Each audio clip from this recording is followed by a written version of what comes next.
Hello everyone, welcome to another episode in my vintage fanfiction series, where I pick 5 fanfictions from the website fanfiction.net and spotlight them for your listening pleasure. This time around, I've gathered superhero fanfictions. They range from the years 1999 to 2013.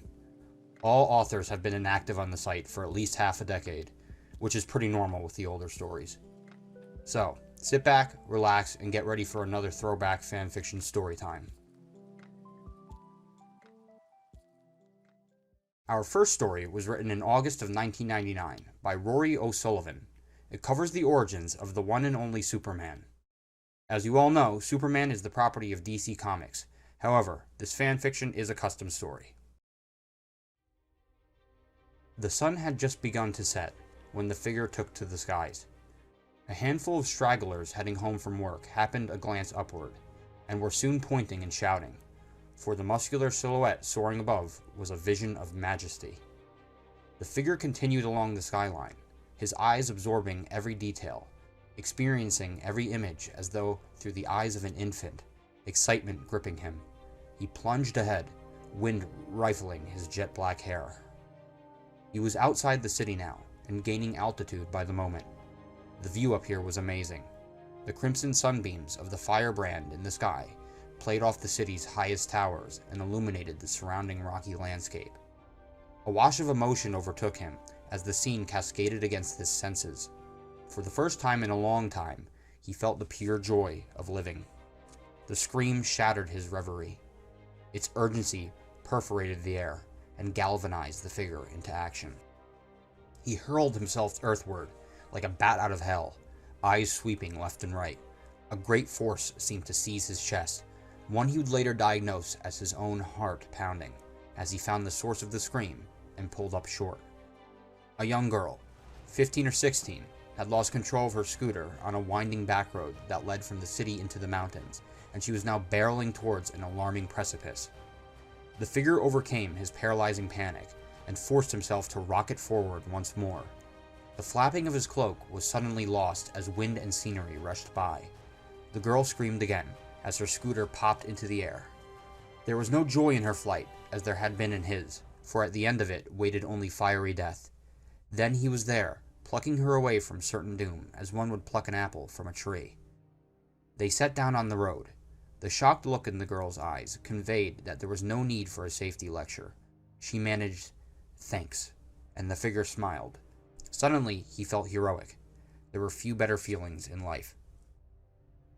It was at that moment that the planet chose to rebuke him. A massive tremor coursed through the land, shaking them both. "Damn," he muttered. "It's time." In minutes, he touched down on a high-rise balcony. His wife was already waiting for him. "Jor-El," Laura exclaimed from the doorway.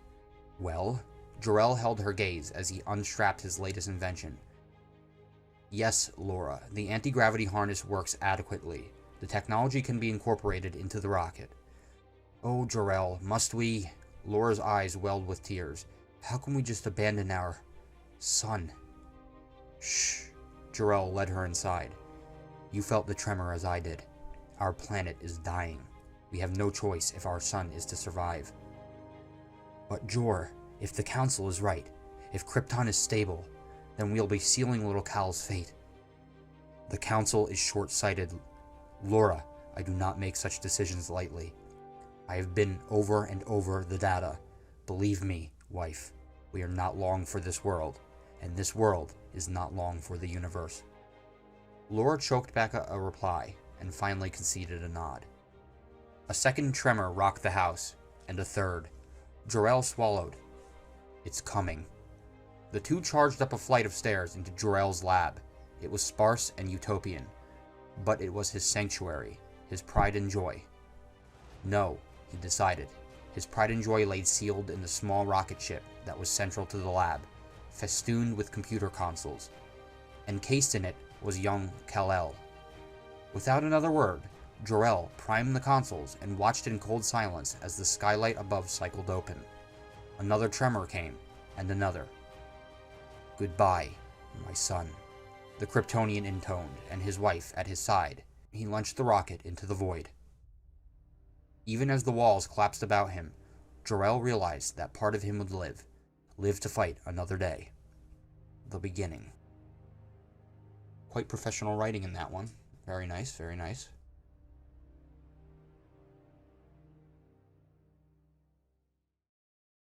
The second story was written in January of 2010 by Persiana13. It is a comedy story about everyone's favorite insane anti-hero, Deadpool. Fingers crossed Deadpool 3 won't be nerfed into PG land by Disney, eh? One shot. A man with a red and black mask, wearing a matching red and black costume, came on set. Hi, ladies and gentlemen, especially the ladies. I'm Wade Wilson. You probably know me as the insane merc with a mouth, Deadpool. He walked to a desk and sat in his chair, not realizing, or not caring, that a cat had decided to lounge there. Deadpool smiled under his mask. People often ask me what the secrets to my mercenary career are. Is it I eat right? Exercise? Did I forget to take my medication? He blinked. Wait, did I take my medication today? Well, it's not important. It's only the stuff that, if I don't take it, I'll become a homicidal maniac, shooting and slicing people in supermarkets. Deadpool then remembered. I did that last week because they didn't have any microwave chimichangas. He pouted. I like chimichangas. He yelled. Bob! Get me my chimmy, now! A man dressed in one of the yellow Hydra hazmat suits timidly walked in. His name is Bob, the Hydra agent. He was carrying a plate with hot food on it. Bob placed the tray on the desk and Deadpool, removing his mask so only his mouth could be seen, stuck his face in the food and began eating it like a pig. Bob carefully walked off camera, and, when Deadpool was finished eating, he lowered his mask and smiled. Okay, now that I've eaten, let's talk. Deadpool pulled out some expensive-looking glasses and read from a clipboard. One rule I have to being a successful mercenary is this. There are plenty of jobs, from murdering heads of state to retrieving the nuclear-powered reactor for a toy puppy. Just pick the one that best suits your talent and ability. Oh, and make sure the client has deep pockets. He pulled out a pair of pants with holes in them. The guy that wore these had really deep pockets. So deep, he could drill for oil if he jiggled his keys. He threw the pants aside, which hit something expensive, and Deadpool continued. Another tip for being a successful mercenary? Your weapon of choice. He jumped on the desk, brandishing his swords. Oh man, if these swords could talk, the things they would say. The insane merc began talking to the sword. What's that, Mr. Stabby? You want to meet Miss Slashy again? How about after the show? He put his swords away and pulled out a rather intimidating gun. Now, I don't only use swords, but guns are really important. They kill people. They kill people with bigger guns, and smaller ones. Oh, and medium-sized ones too. He put on a trench coat and opened it up, revealing all sorts of firearms. Now, I've always believed that there is no such thing as not enough firepower. If War Machine can have all those weapons on his armor, so can I. Deadpool clapped his hands, getting all giddy. Do you think Tony Stark will let me have my own armor? I can be Ironpool. He began singing the Black Sabbath song. I am Ironpool, da da da da da, shoot you in the head.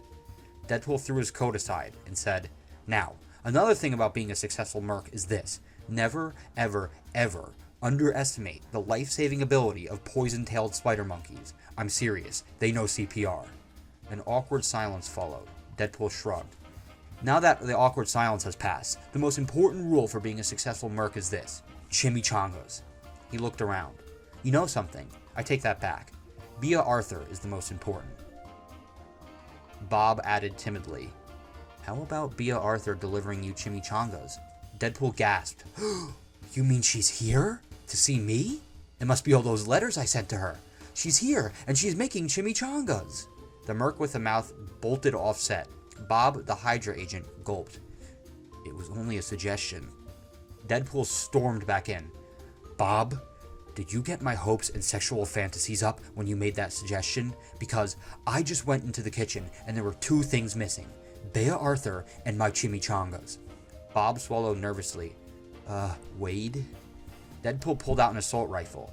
Now, I'm a sport, and since you're about as insane as I am... Bob blinked. Wait. What? Wade shrugged. You've hung around me this long and haven't left yet. What's wrong with you? Bob stuttered. But you'd kill me if I left you. Deadpool nodded. Oh yeah, right. Well, you're just in time, buddy. I'm gonna kill you for making me think that Bea Arthur was serving chimichangas in the kitchen. He then drooled. Chimichangas. Bea Arthur. As Wade was lost in his own little fantasy, Bob slipped out. Finally, Wade snapped out of his dreamy fantasy. Whoa, that was weird. He went to the fridge. Damn it! No more microwavable chimichangas. Now I'll have to go to the store to buy more. I just hope I remember not to get blood all over my money. I hope to remember to bring money this time as well. He then laughed. Yeah, right. End of one shot.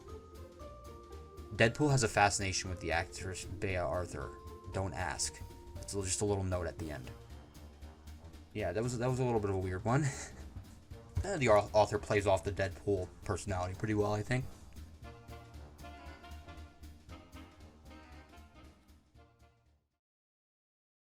Third in line is a tale written in September of 2013 by Ya Hee Hee. That is in all caps, by the way, mind you. Yeah. Anyway, the story is about the Incredible Hulk. Personally, the Hulk is my favorite superhero. I'm not the biggest fan of the role reduction and massive power nerf he has received in the MCU, but hey, he's still a cool character with a huge legacy. So let's dive right in. As a teenager, Bruce Banner was watching television one day with his foster parents when a black and white video came on the TV of a man with wings on his helmet, a star on his chest, and a round shield. Captain America, he'll knock the Axis on their backsis. Bruce laughed at the play on words and continued reading his book about science. Genetically engineered through a super soldier serum, Captain America is the peak of human physiology. Suddenly, Bruce's stunning brown eyes widened, and he began scribbling on the blank page at the back of his book, before running upstairs and sitting down at his computer, researching anything he could find about Captain America. And I think there's a little bit of a cut ahead here in time. 22-year-old Bruce Banner headed to his job at the Culver Institute, walked into his office as usual, and grabbed the syringe and a super soldier serum prototype. Okay, here we go. He injected it into his arm, watching it bind to his cells on his computer screen. Yes, he exclaimed, beaming, when suddenly a second pinky finger appeared on his left hand. Bruce sighed, took the antidote, and made another serum. This went on for 3 months, all with different results. Eyebrow loss, height difference, and his least favorite, a third foot. All of these were cured by the antidote, but Bruce couldn't help but feel useless. As usual, he greeted his assistant, hooked himself up, and injected it. Nothing happened until he saw it bind to his cells. Bruce's jaw dropped. He began flipping through the pages of his journal and read the next step. Saturate with gamma rays to stimulate growth. Without a second look, Bruce jumped into the testing chamber, unaware that on the original project, Vita rays were used. Jack, take out the gamma gun, he smirked, and watched as a white rectangle with a silver tube and a disc on the end, as well as a pole with a wire around the top, came down from the ceiling, coming to a rest a few feet above him. Fire. The machine powered up, and an extremely short green ray shot out and into his chest, causing his knees to buckle a bit. Ugh, another. He was starting to sweat. Another one fired into his chest. He was kneeling now. One more ray. A third one shot out into his chest. He made not a sound as he grew to 6 feet tall, his arms swelling with muscle and his eyesight becoming perfect. Oh my God, we did it! We did it! We did it! He repeated, jumping up and down in his new body. From behind the glass, Jack smirked and threw his hands up, unaware that his foot had disconnected a wire below. As Bruce was celebrating, the silver disc on the machine began to rotate, before shooting the gamma rays rapidly, prompting screams from Bruce. Holy... Ah! Jack, turn it off! Shut everything! Don't... He screamed at the top of his lungs, as the gamma rays penetrated him, the serum keeping him alive. Inside, the gamma rays were mixing with the serum, and the serum mixing with the anger hormone, and the anger hormone bonding with half of his DNA, setting it to change when the anger hormone was released. At that moment, the serum mutated even further, turning his skin and eyes green, and growing his muscles to twice their normal size. But due to the change, Bruce felt himself slipping away, his voice getting deeper, and deeper, and deeper, when suddenly, the last thing Jack heard was a roar, glass shattering, and the crack of his own neck.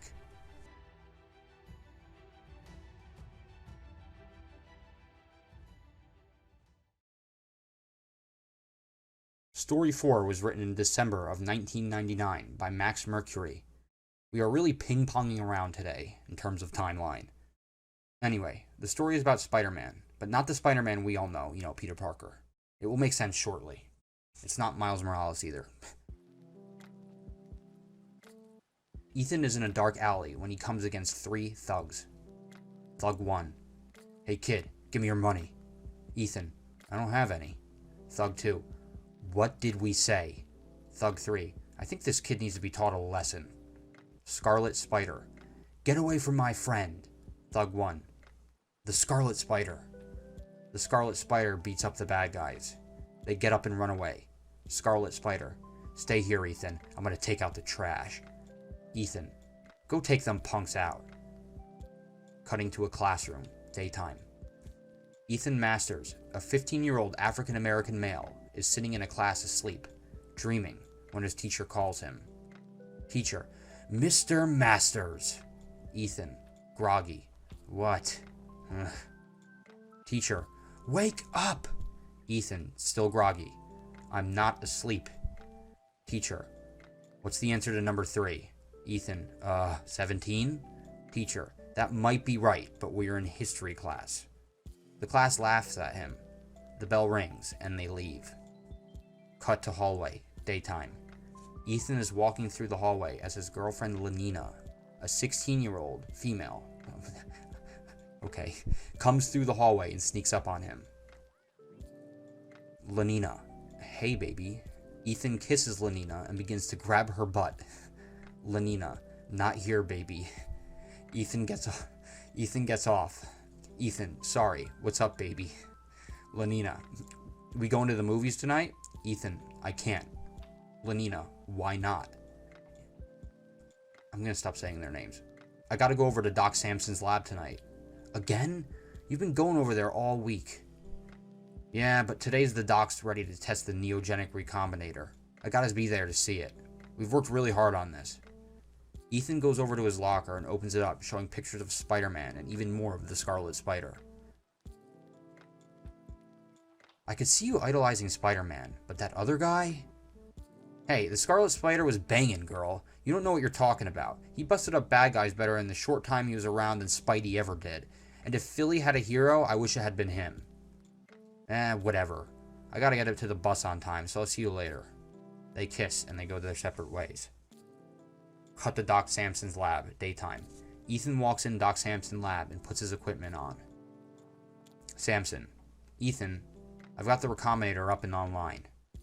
Great. Ethan goes over to Freddy, Doc Samson's pet, genetically engineered spider. Hey, Freddy. He puts his hand in on the cage, and the spider bites him. Ow! Your tarantula bit me. It's not just a tarantula, Ethan. It's been spliced between a water spider, a tarantula, and a black widow. I devenomized him, so he won't poison you. Good. Let's fire this baby up then. Okay, we're gonna do some genetic crossing like I did with Freddy there, once we activate it. Cool. Let's prepare for a test run. Doc Samson turns it on, and the beam fires up. Ethan, raising his voice over the noise of the beam. Got a good flow. Samson, raising his voice over the noise of the beam. Yeah, nice and smooth. The recombinator begins to overload. Ethan fearfully says, It's overloading! The blasts come towards them. Get down! I'm gonna get the reflector! Ethan is down while Doc Samson gets the reflector. A beam goes towards Doc Samson, but reflects and hits Freddy. Then the same beam hits Ethan. Ethan springs to his feet. He tries to turn the recombinator off, but it continues to overload. Samson says, It's too late! Get out while you still can! But Doc, get out! The room begins to explode, and Ethan jumps out of a nearby window and lands on the ground, running as fast as he can from the scene. Cut to streets, daytime. Ethan is running down the street as police and paramedics and firemen pull up and assess the situation and put the fires out. Police question him as he returns to the front of the building. After a tough session, he goes home. Cut to Ethan's house, daytime. Ethan's parents are watching the report of the science building exploding, worrying about Ethan as he comes in. They hug him. We thought you were dead, his mother says. We were so worried about you, his dad said as well. Are you okay? Yeah, I'm fine. I just want to go and rest. Okay, honey, take all the time you need. Thanks, Mom. Cut to Ethan's room, nighttime. Ethan is in his room, talking to himself. Man, I almost didn't get out of there today. Good thing I jumped from that window. But it was on the top floor. How did I survive? I don't care. I'm just glad I did. Ethan hears pots landing on the floor. Startled, he jumps to the ceiling and sticks to it. He looks down. What the hell's happening to me? End. Yeah, okay, so that one was a little iffy to read. Like, the author literally had the names next to each person's dialogue. As you saw, I was kind of trying to read it at first, but it got a little weird. I tried my best to kind of make it work without the names. Hope y'all didn't mind it too much. Anyway, moving on.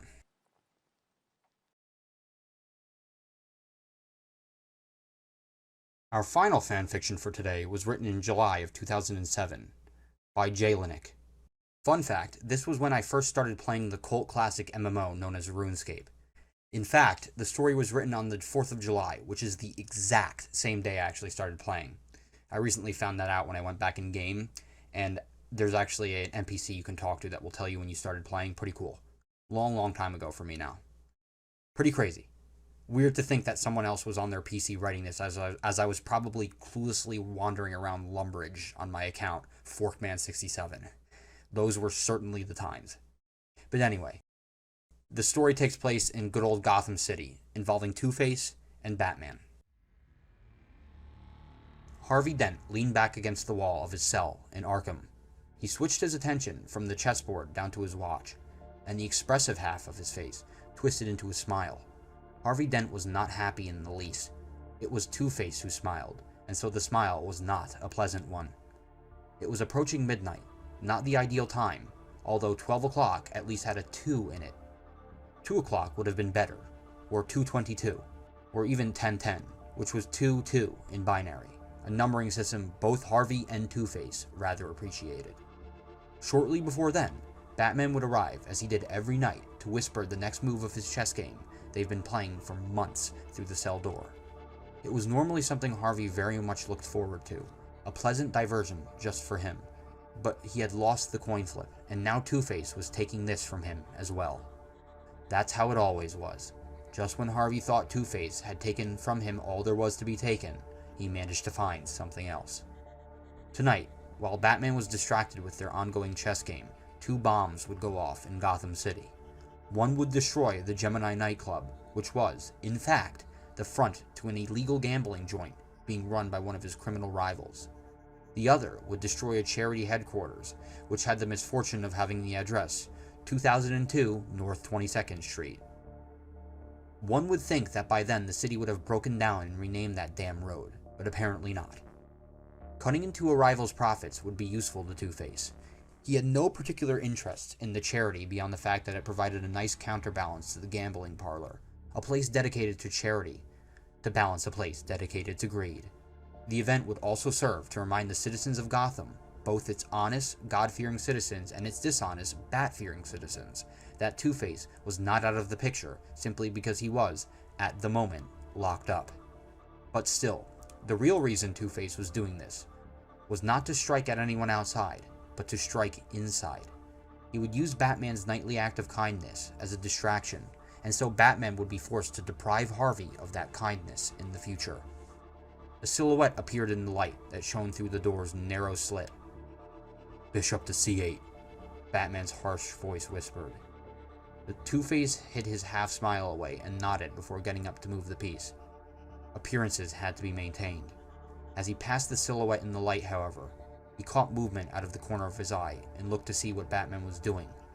The Dark Knight held in one hand 2 electronic assemblies. Two-Face recognized them instantly. Batman had dismantled both of his bombs. "Don't try that again," Batman growled out, and this time his voice held a faintly threatening note. Harvey Dent didn't take it personally. He knew who it was addressed to. Then Batman turned away. As he walked off, he murmured, voice back to what passed for normal, "I'll see you again tomorrow night, Harvey."